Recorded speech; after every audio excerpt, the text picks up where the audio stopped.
दराज खुली हुई थी तो मैंने मतलब माँ जी को तब तक नहीं पता? नहीं, किसी को नहीं पता। नहीं, दोनों बेटे भी मेरे बैठे हुए थे। एक मिनट, अच्छा तो माँ जी दोनों को ये बेटे भी नहीं पता बैठे था? हुए थे, इनकी वालदा भी बैठी हुई थी। अपने तो आराम से बैठे हुए, आराम से बैठे पता हुए। ही नहीं घर में क्या हुआ है। नहीं, बहुत ये easy तो हम बैठे बेटा हुए थे। मैंने रखे थे ना, मेरी दराज थी ना। हाँ।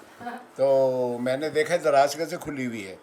अब जो दूसरी दराज एक ही, तो उसको भी झटका मार के खोला है। हाँ। और उसमें से मतलब 14 लाख रुपए, 5-5 हज़ार रुपये ले। हो। मैं वो बेटे इसलिए कि मेरी बड़ी बेटी को कैंसर है, वो कराची में है। अच्छा। तो उसके लिए निकलवा के लेके आए थे। तो ज़रूरत के लिए मैंने, उसके टेस्ट भी बड़े मुश्किल हैं, बड़े महंगे हैं। 7-8 महीने से उसको कैंसर है। कल भी उसकी रिपोर्टें चेकअप कराया तो काफ़ी पैसे लगे। तो मैंने कहा वो ऑपरेशन होना था, तो इसलिए मैं